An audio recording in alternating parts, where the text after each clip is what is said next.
My mother smiled while stealing my entire future, and she didn't even know I was watching every single movement of her hand. The way her fingers trembled, not from guilt, but from excitement. That was the moment I stopped being her daughter and became her trap. I used to think betrayal had a sound, like doors slamming, voices raising, something dramatic. But I was wrong. Real betrayal is quiet. It signs your name perfectly while you're still alive. It started 3 months before that moment. That's when the money came. Not lottery money, not sudden luck, but calculated success. Years of silent work, sleepless nights, strategic risks finally paid off. I built a digital investment model, something small at first, but it scaled faster than I expected. By the time I turned 24, I had more money than anyone in my family had ever seen. And that's when everything changed. At first it was subtle. My mother started asking questions she never cared about before. How much exactly? Where do you keep it? Is it safe under your name? Her tone wasn't curious, it was calculating. Like she wasn't asking, she was measuring. I ignored it, because that's what daughters do. We ignore red flags when they come from people we love. But then came the first crack. I got a notification from my bank, a login attempt, from a device I didn't recognize. Location? My house. Time? 3:17 a.m. I didn't panic. I didn't confront. I didn't even mention it. I just watched. The next day, my mother acted normal. Too normal. She made breakfast, smiled more than usual, even hugged me, and I noticed something strange. Her eyes didn't meet mine. Not once. That's when I knew. Not suspected. Knew. Most people make one mistake when they sense betrayal. They react. They confront. They explode. I didn't. I adjusted. That night, I moved half of my money, not out of fear, but out of design. I created a second account, a visible one, a tempting one, filled it with just enough to look like everything. Not too much, not too little, just enough to trigger greed. And then I made a mistake, on purpose. I left a document open on my laptop, a financial summary, account details, access notes, even a scanned copy of my signature. Careless, irresponsible, exactly the kind of mistake my mother was waiting for. I didn't lock my door that night. At 2:46 a.m., my phone vibrated. Motion detected. Camera active. I didn't move, didn't breathe, just listened. Soft footsteps. Careful, slow, familiar. She walked into my room like she owned it, because she thought she did. I could see everything, through the hidden camera I installed 2 days earlier. Her shadow moved across my desk. She sat down, opened my laptop, didn't hesitate, not even for a second. That hurt more than anything, not the act, but the confidence, the certainty that she had the right to take from me. She pulled out a pen, my pen, and then I saw it. She practiced my signature on a blank sheet, again and again and again, until it was perfect. I didn't cry, not then. I just memorized every detail. Because pain is useless unless you turn it into leverage. The next morning, she made tea, asked me if I slept well, smiled like nothing happened, and I smiled back. Days passed, then weeks, and then the real move happened. A transfer request, large, precise, from the visible account, signed, approved, executed. She did it. She actually did it. Most people would panic at this point, run to the bank, call the police, scream, cry. I did none of that, because this was exactly what I needed. You see, people think revenge is about taking something back. It's not. It's about letting them take everything and making sure it destroys them. The account she drained was never meant to be protected. It was designed to be stolen. Every transaction, every login, every signature was being recorded, verified, time-stamped. Even the document she signed wasn't real. Not entirely. There was a clause. Hidden. Subtle. Legally binding. One she never noticed. She thought she was transferring money. In reality, she was authorizing something else entirely. But I didn't act yet. No. That would be too easy. Instead, I let her enjoy it. She started changing, slowly at first, then rapidly. New clothes, new phone, conversations whispered behind closed doors, calls she would end when I entered the room. She wasn't just spending, she was planning something bigger. And that's when I realized this wasn't just about money. This was an exit plan. She wasn't trying to take from me. She was trying to erase me. And that changed everything. So I went deeper. I started following patterns, tracking movements, listening more than speaking. And then, one night, I heard something I wasn't supposed to. Her voice. Low. Careful. On the phone. She doesn't suspect anything. Pause. Soft laugh. The signature was perfect. Another pause. Once I move the rest, I'm gone. Gone. That word didn't hurt. It clarified.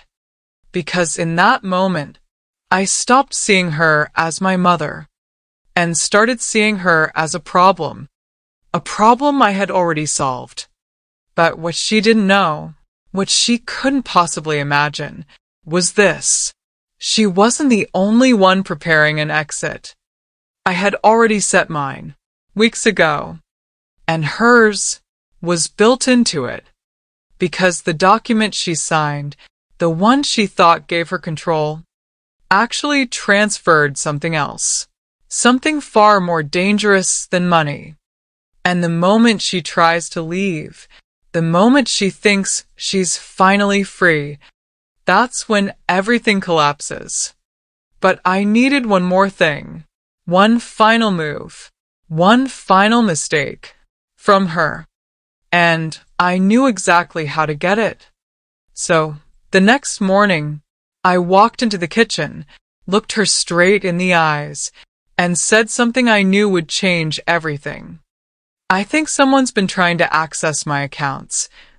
Her hand froze, just for a second, but that was enough. Because in that moment, she realized something. And whatever she decides to do next will either save her or destroy her completely. And I was ready for both. She smiled, too quickly. Really? She said, stirring her tea like nothing mattered. But I saw it, that microsecond hesitation, that flicker in her eyes, like a thief realizing the lights just turned on. I didn't push. I didn't accuse. I just sat down across from her and let silence do what words couldn't. You should change your passwords, she added softly. Advice. From the person who already had them. I nodded. Yeah, I will. But inside, I adjusted the timeline. Because now she knew something had shifted. And people like her don't retreat. They accelerate. That day, she made 3 calls. Not from her usual spot. Not from the living room. She locked herself in her bedroom. But locks don't stop information. They just redirect it. I didn't need to hear everything. I just needed patterns. Her voice was sharper, Faster. urgent, and that told me everything. She was moving to rest, Good. because I needed her to. That night, I made my move. I transferred another portion of money, not into safety, but into the same visible structure, the same bait, except this time, I changed one detail, just one. The account permissions. Subtle, almost invisible, but powerful enough to flip control the moment it was triggered. And then I waited. At 1:12 a.m., the notification came. Login detected. Same device, same location, same confidence. She didn't even hesitate this time. No practicing, no doubt. Straight to the point. She opened the files, accessed the account, and initiated the second transfer. Bigger than the first. Greed grows fast when it thinks it's winning.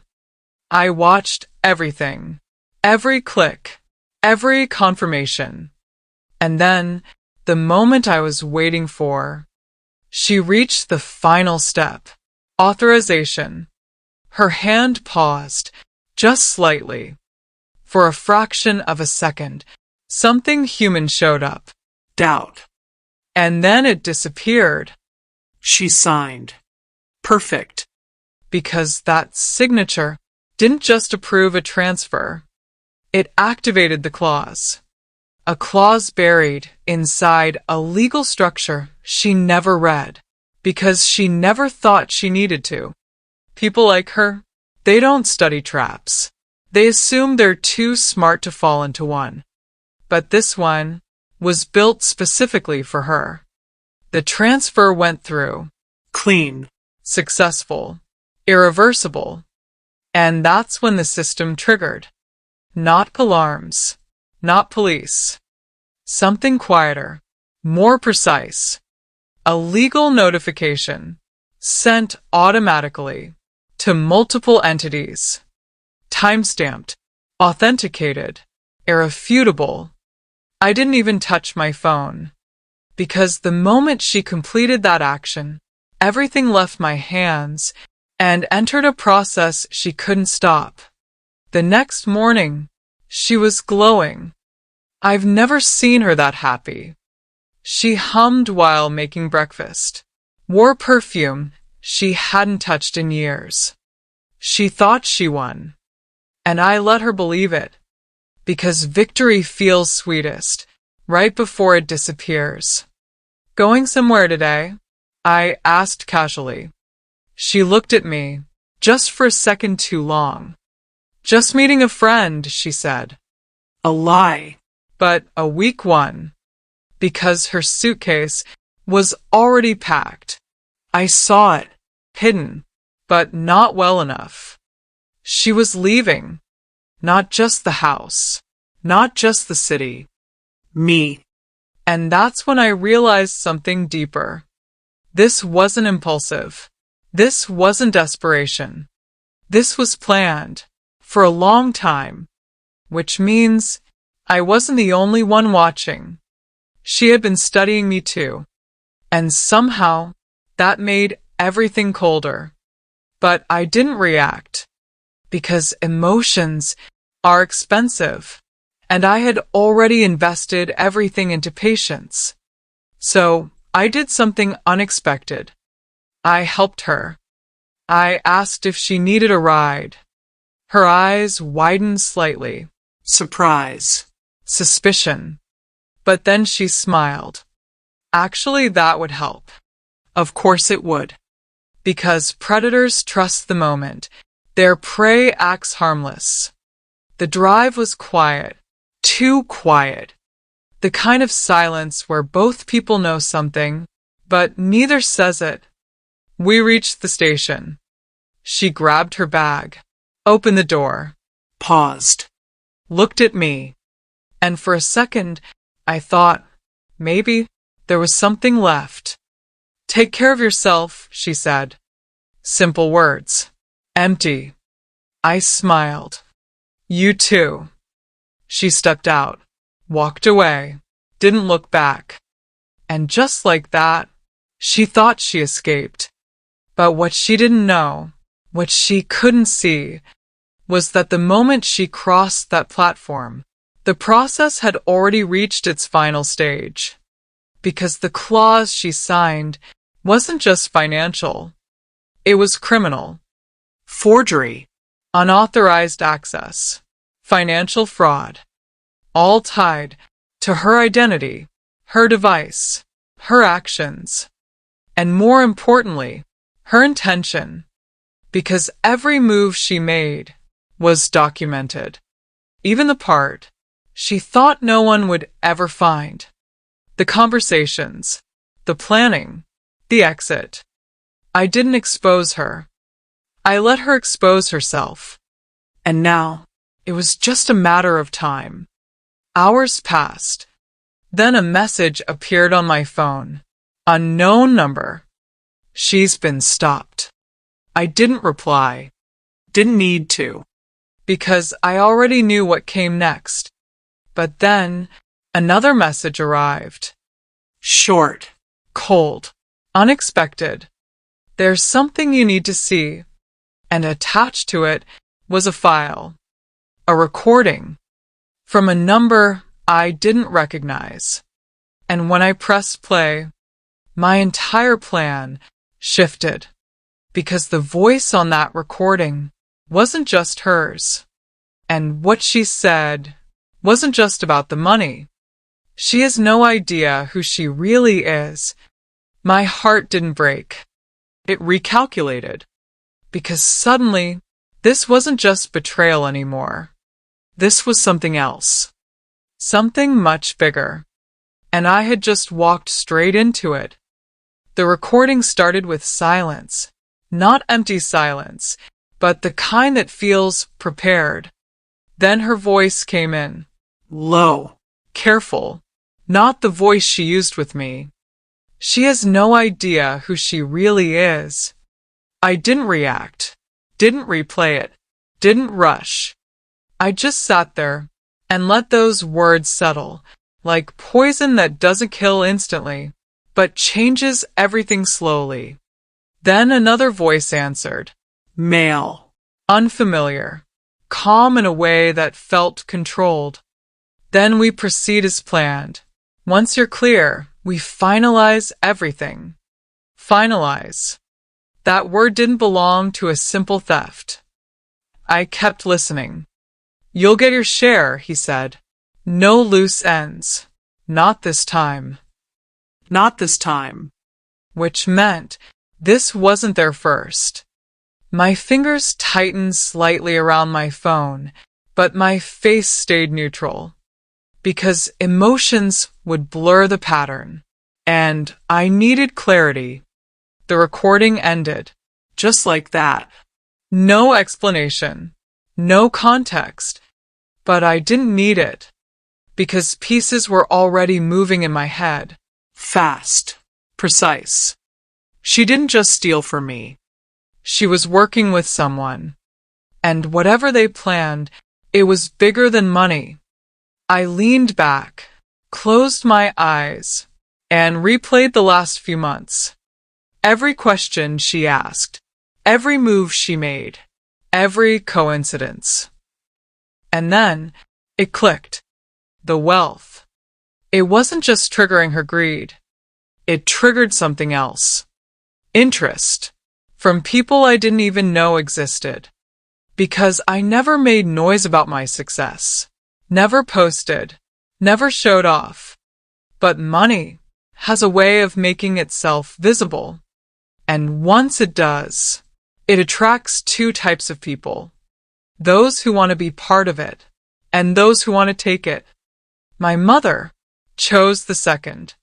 But she wasn't leading this. She was being used. And suddenly, everything shifted. Because if she was just a piece, then removing her wasn't the end of the game. It was the beginning. I opened my laptop, not to panic, not to search, to confirm. I accessed the backend logs, the deeper layer, the one I built quietly, long before any of this started. Every financial movement, every IP, every shadow that touched my system. And there it was, a second presence, Subtle. almost invisible, but consistent, watching, waiting, long before my mother ever made her first move. That's when I understood something terrifying. This wasn't a reaction to my money. This was a setup. And I just became valuable enough for them to activate it. I should have felt fear, but I didn't. Because fear is what they expect. And I don't give people what they expect. Instead, I adapted. If they thought I was unaware, I would become invisible. If they thought they were controlling the board, I would change the game. So, I did something simple, something quiet. I disappeared. Not physically, digitally. I shut down access points, rerouted my systems, shifted control layers. To them, it would look like I was reacting, like I was scared, like I was trying to protect what was left. But in reality, I was isolating them. Because once you cut off movement, patterns become clearer. And I needed to see everything. Hours later, my phone buzzed again. Another unknown number. Smart move, the message said. I smiled. So they were watching in real time. Good. Who are you? I typed. 3 dots appeared, disappeared, came back again. Then the reply. Someone who knew this would happen before you did. I tilted my head slightly. Interesting. Then why warn me? I asked. Pause. Longer this time. Because you're not the target. That sentence should have made things clearer. But it didn't. It made them darker. Because if I wasn't the target, then what was? Or worse, who was I supposed to become? Before I could respond, another message came. Check the file again. I opened the recording, played it from the beginning. This time, I didn't listen to the words. I listened to the background. Breathing, movement. And then I heard it. A faint sound, so small, I almost missed it. A beep. Not random, not accidental. Rhythmic, mechanical, like a machine or a device. And suddenly, my chest tightened, not with panic, with realization, because I knew that sound. I had heard it before, in my own house, in a place no one should have access to. Slowly, very slowly, I turned my head Toward the wall behind me. and for the first time since this all started, I didn't feel in control. Because if I was right, then everything I planned, every move I made, every trap I set, was never mine to begin with. And the person watching me wasn't outside. They were already inside. I didn't move. Not immediately. Because sudden movement is a reaction, and reactions reveal fear. So I stayed still, eyes fixed on the wall behind me, listening to that faint mechanical rhythm again. Beep, pause, beep. My house suddenly didn't feel like mine anymore. But panic is loud, and whoever planted that device was counting on noise. So I gave them silence. I stood up slowly, walked to the kitchen, poured myself water, like nothing had changed. Then I turned off the lights. Darkness is honest. It reveals what light hides. And in that darkness, I saw it. A tiny reflection, near the corner of the ceiling, almost invisible, unless you knew where to look. I smiled, because now I wasn't guessing anymore. I was confirming. They had been watching me, not just financially, not just digitally, physically. For how long? I didn't ask that question, because it didn't matter.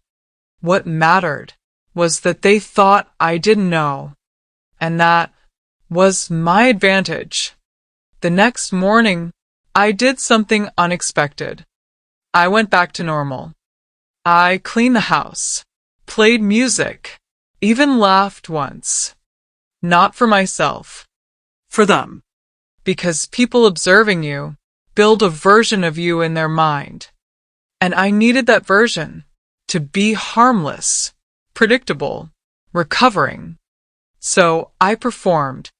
But underneath that performance, everything changed. I started mapping the house. Every angle, every blind spot, every possible entry.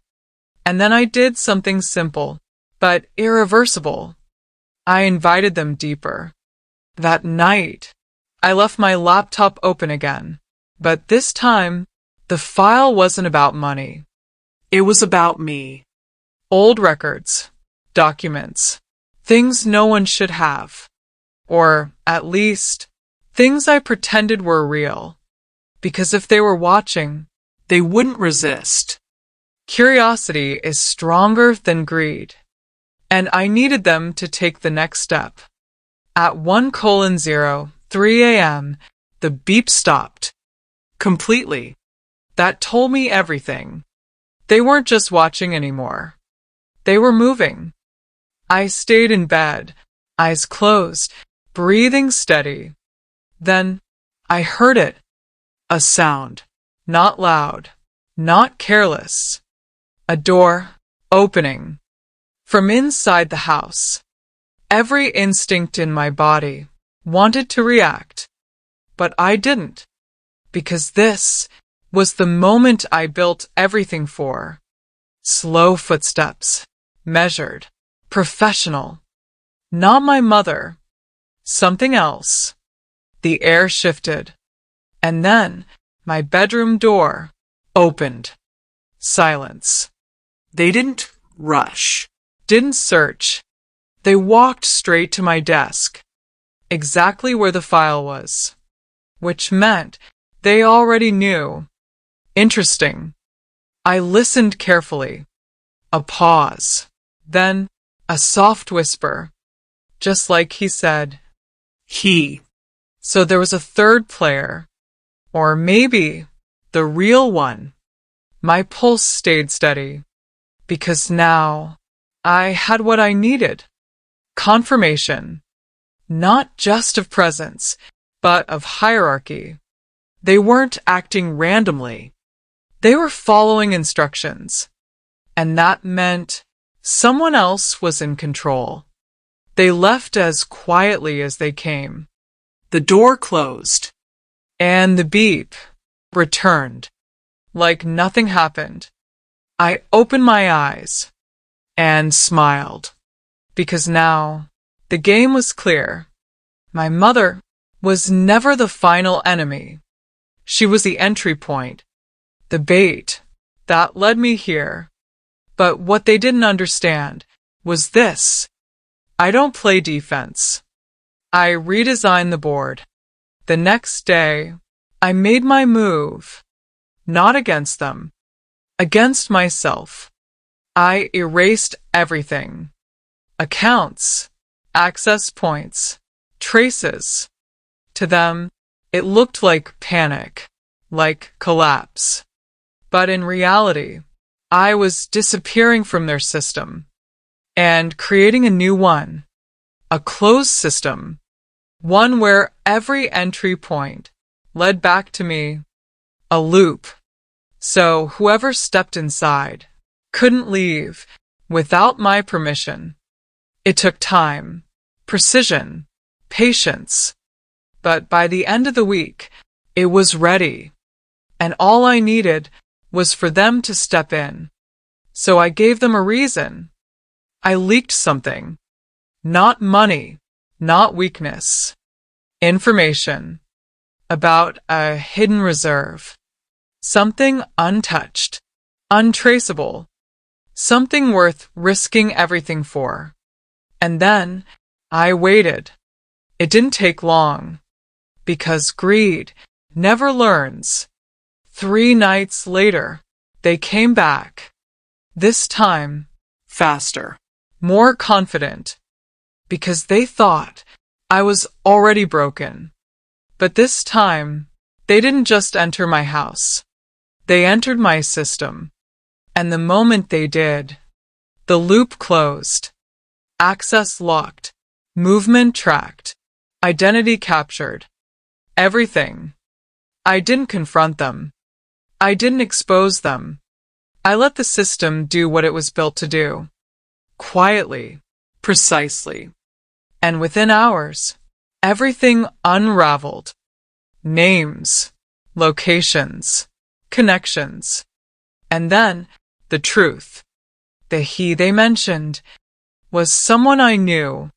Not closely, not obviously, but enough to hurt, because he wasn't random. He was connected to my success.